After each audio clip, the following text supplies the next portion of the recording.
In ons teks, broers en susters, het ons in Genesis 1 gelees dat die Gees van God oor die waters gesweef het. En dan het ons ook in 1 Korintiërs 12 gelees, aan elkeen afsonderlik word 'n werking van die Gees gegee tot voordeel van almal. Ek wil vir julle vra om gou na die volgende video te kyk. Dis 'n video van iemand wat besig is om 'n arend te teken, en die bedoeling daarvan is eintlik maar net dat ons kan sien hoeveel beweging daar in kreatiwiteit is. Sien julle die beweging? Sien julle daar word kuns gebore, iets nuuts word gebore. Daar is iemand besig om kreatief te wees. Iets is besig om te ontstaan. Dit is wat daar gebeur. Kyk net hoe pragtig, en baie van ons wens dat ons so kunstig kon wees en sommer so vinnig 'n pragtige ding kon skep. Dit is wat kreatiwiteit is. Ons het vanoggend nie die res van Genesis 1 gelees nie, maar die res van Genesis 1 wat volg na hierdie woorde waar gesê word dat die Gees van God oor die waters gesweef het, is so en 'n veel groter kreatiewe proses. 'n Proses waarin daar geskep word, waarin daar geskape word, waarin daar dinge gebeur en waarin daar beweging is. Op dag 1 het God lig geskape. Kyk 'n bietjie na die foto van die lig. Ek gaan elke dag probeer uitdruk deur een of ander foto. Lig beweeg teen 300.000 km per sekonde. Van dag 1 af was daar 'n vreeslike beweging in hierdie skepping aan die gang.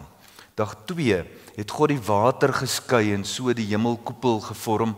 'n Beeld wat bietjie vreemd is vir ons, want ons dink anderster oor die wêreld, maar dit is hoe die mense die wêreld van hy tyd verstaan het. En daar was beweging toe alles geskei is. En toe het God die grond en die water op aarde op dag 3 van mekaar geskei.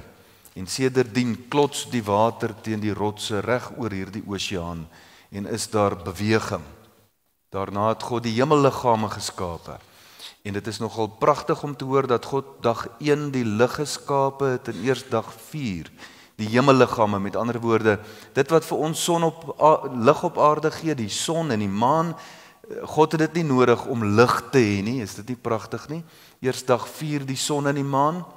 Maar dit is so mooi, hierdie son en die maan en die aarde en die heelal is voortdurend in beweging.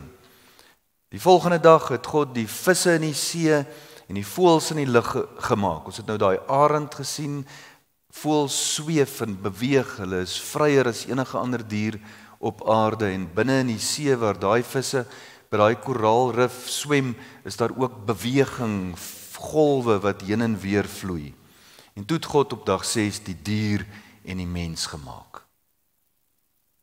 Dit is, broers en susters, die verhaal van die skepping. Alles wat geskape is, kreatief, skepend, nuut, het ontstaan hoe? Deur die krag van die Gees van God wat oor die waters gesweef het. Nou die Gees van God, soos wat dit hier in Genesis 1 uitgedruk word, op die ander plekke in die Bybel, met 'n bietjie van 'n verskil, maar dit sluit baie hier aan, wil ietsie sê van die asem van God, wil sê van die wind wat van God afkom. Die oorspronklike Hebreëse woord sê iets van 'n bewegende wind.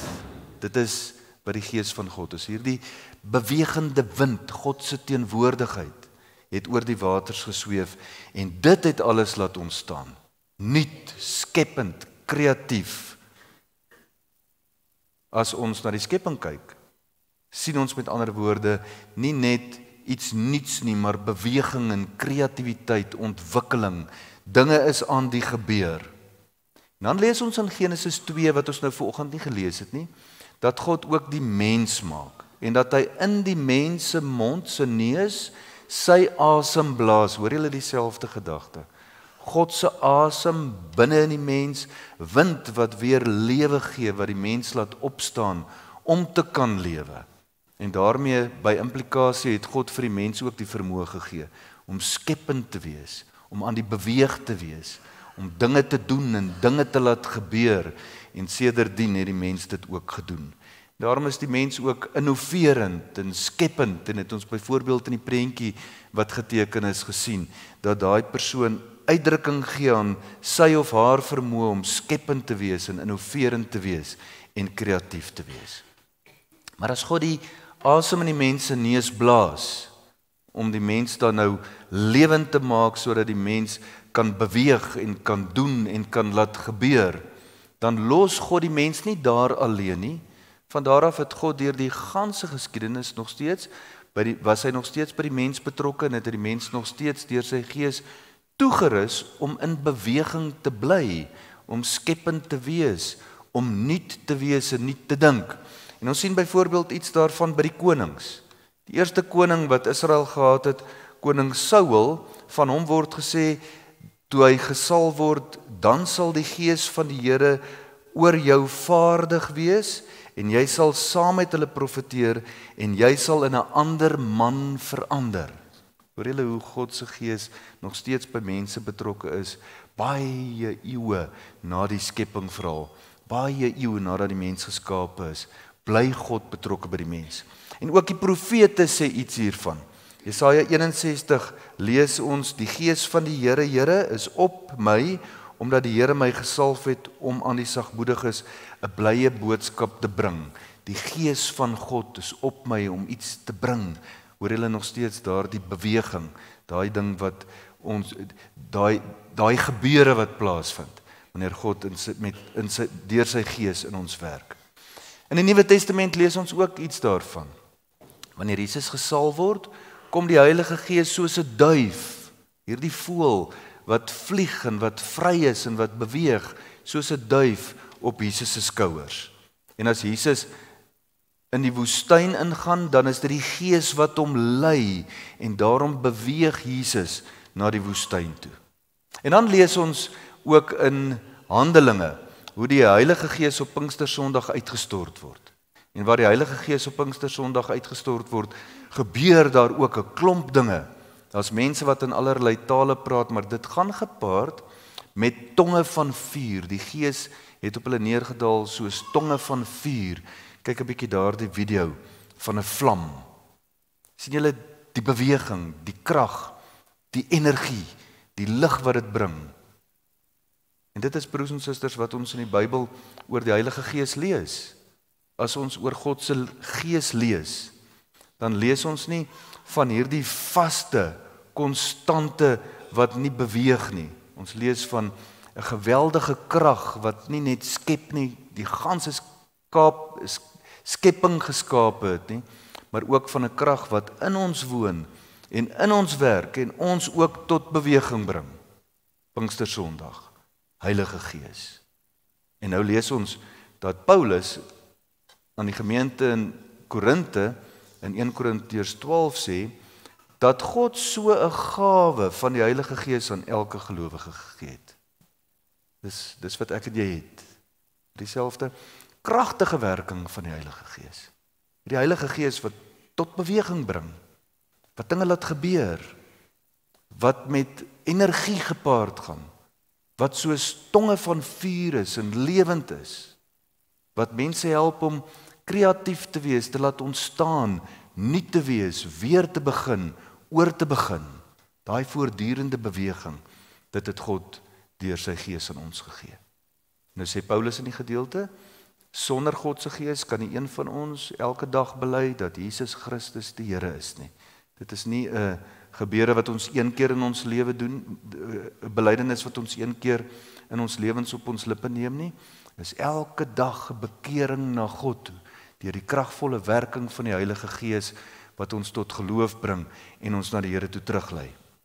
Maar, sê Paulus verder, die Gees lei ons nie net daartoe dat ons in Jesus Christus glo nie, die Gees rus elkeen van ons ook toe met 'n gawe wat ons moet gebruik onderling teenoor mekaar, en hierdie gawe moet ons so gebruik dat dit bevorderlik sal wees. Hoor julle weer? Bevorderlik, vooruitgang, groei, beweging tussen ons tot stand sal bring. God se Gees is tussen ons aan die werk, en waar God se Gees werk, broers en susters, daar sit 'n mens nie net en wag vir beter dae nie.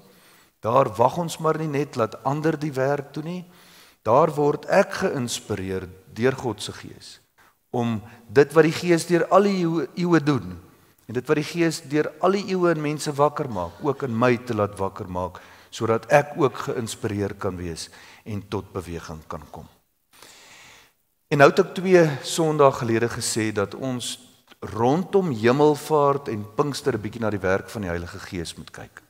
Want die kerk het sy opdrag, so sê baie, tydens Hemelvaart by Jesus gekry. Ek vaar op na my Vader, julle as kerk moet my werk nou voortsit. En die kerk is op Pinkster Sondag toegerus deur die Heilige Gees om hierdie werk te kan voortsit. En toe het ek gesê ons gaan 'n bietjie kyk na 'n paar goed wat iemand met die naam Eddie Gibbs oor die kerk sê. En Eddie Gibbs, na 'n klomp navorsing, sê dat groeiende kerke is wat hulle oor na God se Gees toe uitreik, wat luister wat God se Gees sê. En Eddie Gibbs sê in besonder dat hierdie groeiende kerke waar daar in geloof gegroei word, maar waarin daar ook in getuienis na die wêreld toe gegroei word, kerke is wat innoverend is, kerke is wat kreatief is, kerke is wat oop is en gereed is vir nuutheid wat tussen mense ontstaan. En dit maak net sin. As ons 'n kerk is wat ons laat lei deur God se Gees, dan sal ons sien hoe die Heilige Gees deur die hele Bybel heen tot vandag toe 'n Gees is wat dinamies is, aan die werk is, in beweging bring, dinge laat gebeur. En as ons bely dat God deur sy Gees in ons woon en met ons werk, dan sal ons tog ook so wees. Ons sal ook gelowiges wees wat dinamies is, oop is vir kreatiwiteit, oop is vir ander se gawes, selfs al bring hulle iets nuut na die tafel toe. En dan, as ons so is, en as ons 'n openheid daarvoor ontwikkel, sê Eddie Gibbs, sal ook ons kerk groei en aanhou groei. Nou is dit nie net so eenvoudig nie, want daar is 'n klomp ander goed wat ook moet gebeur, maar hierin is 'n eislike stuk waarheid. En tog, broers en susters, is ons partykeer so bang vir nuutheid, vir verandering, vir kragtige werking onder mekaar. Tog is ons so bang daarvoor om partykeer juis onder leiding van die Heilige Gees te getuig. Miskien is ons bang daarvoor omdat ons al gesien het dat daar mense is wat dit 'n bietjie ver voer. En dat daar mense is wat ons onseker laat voel met al die nuwigheid en al die slimmigheid waarmee hulle na vore toe kom. Maar dit mag van ons nooit mense maak wat ons nie laat lei deur God se Gees, wat inspireer en kragtig tussen ons werk nie. En nou gee Paulus in hierdie gedeelte in 1 Korintiërs 12 'n bietjie raad oor hierdie ding, oor die werking van die Heilige Gees in elkeen van ons. Paulus sê baie duidelik in hierdie gedeelte dat die werking van die Gees bevorderlik is vir almal. En ek dink dit is 'n belangrike ding om te hoor. Hoe jy ook al met jou gawes iets vir die kerk probeer doen, dit moet bevorderlik bly. En ek dink die woord wat ons hieraan kan koppel is liefde. Toe Des vanoggend vir ons die wet gelees het, het hy gesê die eerste vrug van die Gees, waarvan Galasiërs 5 praat, is liefde. As ek en jy ons deur die Gees laat lei, dan sal ons met ander woorde ook ons medegelowiges in ag neem. En ons sal sorg dat dit wat ons hier onder mekaar doen en ook op ander plekke doen, bevorderlik sal bly verander. Sal met ander woorde versigtig wees om mense wat moeilik skuif, te vinnig te probeer skuif en hulle te druk en hulle te laat voel asof hulle oudmodies is en asof hulle nie bereid is om te beweeg nie. Daardie werking van die Gees sal ons so tot uitvoering bring dat ander mense nie weerstand ontlok nie, dat dit met ander woorde bevorderlik is vir elkeen van ons. Maar dit is ook so, sê Paulus in hierdie gedeelte, dat dit nie net bevorderlik moet wees vir elkeen nie. Ons moet ook vir elkeen die geleentheid gee om te wees wat hy of sy deur God se Gees is. En daarom moet daar ook by ons 'n openheid wees vir ander mense, vir hulle styl, vir hulle manier van doen, vir hulle nuwe denke oor kerk wees. Eddie Gibbs sê in besonder dat daar by gelowiges wat in groeiende kerke is, 'n openheid is vir nuwe forme van aanbidding in 'n erediens. En dit sluit onder meer aan in nuwe liedere. Hy sê kerke wat groei is kerke wat nuwe liedere aanleer, want dit is eie tyds en dit gee eg en met oortuiging uitdrukking aan wat ek op hierdie stadium glo, aan hoe ek op hierdie stadium is en aan hoe ek op hierdie stadium ook wil getuig. Maar daarvoor moet 'n openheid wees. Want as daar nie 'n openheid is nie, broers en susters, vir groei, vir nadink oor nuutheid en kreatiwiteit nie, dan raak ons so konstant en so vas dat alles rondom ons groei, maar ons bly stil staan. God se Gees bring tot beweging, sê die Bybel vir ons van die begin af. Soms, broers en susters, dink ons die kerk moet soos 'n kasteel uit die middeleeue wees. Soos daardie kasteel in die middeleeue gelyk het, so moet die kerk vandag nog steeds lyk. Maar nog nooit het die kerk so gelyk nie. Kerke wat presies dieselfde wil lyk en wou lyk, is kerke wat nie meer daar is nie. Selfs hierdie gemeente in Korinte moes groei, moes verander, en dit is waarom hulle ook na Paulus moes luister, as Paulus hulle geleer het. En daarom moet ons vandag sê, as ek 'n gawe het wat ek na die tafel toe wil bring, as God my inspireer om iets tussen medegelowiges te doen, dan moet ek daarvoor sensitief wees dat dit bevorderlik sal wees vir almal van ons. Maar ons moet ook aan die ander kant sê, as ek deel van 'n gemeente is en iemand wil iets na die tafel toe bring, moet ek 'n openheid daarvoor hê dat dit God is wat iets in beweging kan begin bring en dat ek nie maar net bloot 'n kasteel in die middeleeue probeer wees nie. Maar hoe dit ook al sy, elkeen van ons het 'n gawe gekry. En dit is dalk nie nodig dat jou gawe 'n groot verandering in die kerk teweeg moet bring nie. Dis nie almal wat 'n Paulus kan wees nie. Dis nie almal van ons wat groot dinge kan laat gebeur nie, wat wonders kan doen of wat in tale kan praat nie.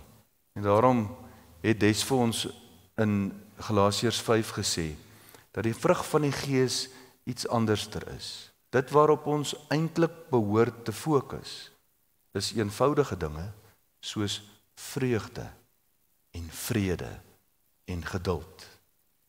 Maar hier geld dieselfde. Dit help nie ons sit in die kerk en ons hoor dat die ouderling vir ons lees, dat die Gees van God ons inspireer om vreugde te ervaar en vrede uit te leef en geduldig te wees. Maar ek en jy kom nie tot beweging nie. Reeds daardie eerste dag in Genesis 1 het die Gees van God oor die waters gesweef. Daar was beweging. En dit het 'n skepping laat ontstaan. En God het vir my en vir jou opdrag gegee om deel van hierdie skepping te wees en in te speel in hierdie skepping en ook oor die skepping te heers. En God het nog nooit opgehou om ons deur sy Gees aan te spoor en te inspireer om ook deel van hierdie beweging te wees en nie te skep en kreatief te wees en energiek te wees nie. Ook nie wanneer dit kom in die manier waarop ons vrede najaag nie. Daai situasie in jou lewe waar daar vrede kort, jaag jy nog vrede na met die ywer wat God se Gees in jou wek? Probeer jy nog aan nuwe maniere dink, kreatiewe maniere dink om daai vrede waar te maak? Daai situasies waar ek en jy so ongeduldig is, God werk deur sy Gees in ons, om ons te help om te verander, want waar God se Gees werk, gebeur daar nuwe dinge. Luister ons nog na God se Gees, sodat ek kan leer, kan hoor, hierdie energie, hierdie krag van God kan ervaar, om my te help om geduldig te wees. Daai mense teenoor wie ek so onvriendelik is, omdat ons nie lekker aan mekaar skuur nie. Luister ek nog na God se Gees, wat sê, dat ek vriendelikheid moet najaag, dat God my sal inspireer om dit reg te kry, of is ek ook wat dit betref soos 'n kasteel, ek sê, ek het dit al probeer, dit het nie gewerk nie, en daarom gaan ek ophou probeer, want dit pas nie by gelowiges nie.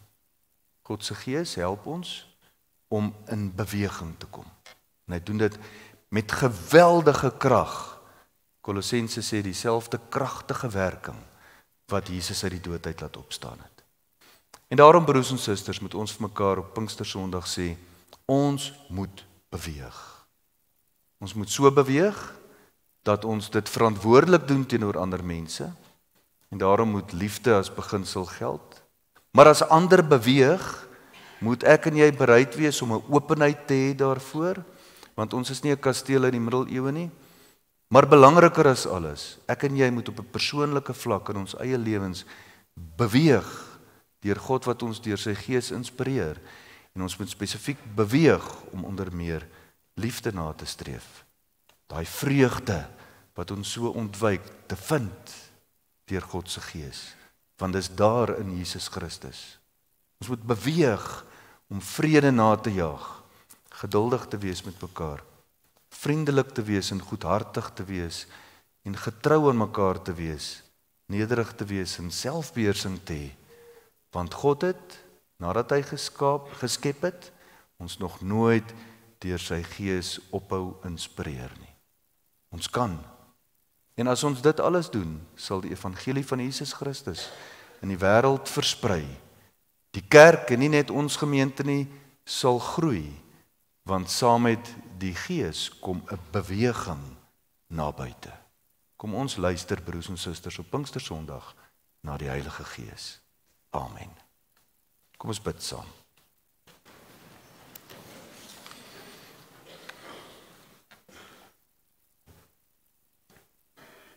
Here ons God, ons bely vandag dat dit vir ons baie keer moeilik is om te beweeg. Dit is vir ons baie makliker om in ons stoele te sit en te kyk, van die paviljoene af te skree. Maar dit kan nie so nie, Here, want U wat God die Gees is en wat ons inspireer, nie net om in U te glo nie, maar ook om vrug te dra en ook om ons gawes onder mekaar uit te leef. U, Here, werk in ons. En as U in ons werk, dan kom ons ook tot beweging. Vir party van ons mag dit beteken dat ons baie dinge om ons ook moet beweeg, soos die kerk en soos ons nadenke oor allerlei kerklike aangeleenthede. Vir ander van ons beteken dit net dat ons op 'n persoonlike vlak meer vrede sal najag. Wat dit ook al vir elkeen van ons beteken, ons gebed is, Here, dat U ons vanoggend sensitief sal maak vir die Gees. Help ons om te hoor, help ons om te luister, help ons om geïnspireerd te wees, help ons, Here, om tot beweging oor te gaan, sodat ons nie net 'n konstante sal wees nie, maar sodat ons ook die veranderende een sal wees, die ene wat aan ons verhoudinge werk, wat ons verhouding nuut maak, omdat ek beweeg. Gee, Here, dat ons sensitief sal wees vir U wat God die Gees is, wat elke dag met ons werk. Dankie, Here, vir ons gemeente. Dankie dat ons hier 'n vrymoedigheid het om ons gawes onder mekaar uit te leef. Dankie dat ons 'n vrymoedigheid het om mekaar se nuutheid en se nuwigheid te aanvaar. Dankie dat ons ook 'n sensitiwiteit daarvoor het om vir mekaar lief te wees en dit wat ons doen so te doen dat dit tot opbou van mekaar lei. Maar Here, ons skiet in baie opsigte tekort. Dit bely ons voor U en daarom vra ons dat U ons ook sal help om in hierdie opsig meer en meer sensitief te wees vir die werking van U, God, die Heilige Gees. Ons vra, Here, dat U ook, soos wat U oor die waters gesweef het, oor ons land sal sweef, dat U deur die Gees ons mense sal aanraak, sodat ons vrede met mekaar sal hê, sodat ons mekaar sal respekteer, en sodat ons leiers ook sal hoor hoe U vir hulle fluister. Ons bid dit in die naam van Jesus, ons Here en ons Verlosser. Amen.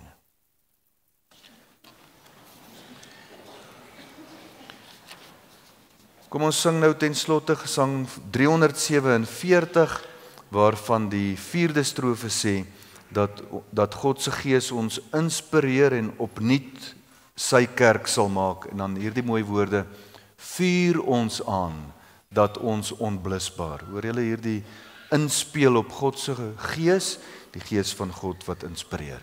Ons sing die 1ste en die 4de vers.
Die Here sal julle seën en julle beskerm.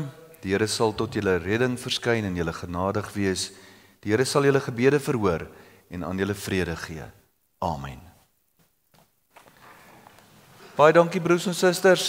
Vanoggend in besonder dankie aan ons rekenaarspan. Ek sien hulle het gesweet daarbo. Dit lyk vir my daar's nie internet nie en 'n klompie ander moeilikhede. As daar van julle mense is wat sê dat hulle nie die diens kon kry op YouTube nie, hy gaan 10 nie daar wees nie. Baie dankie, kom ons gaan drink 'n lekker koppie tee saam en dan mag die Here ons seën die res van die dag.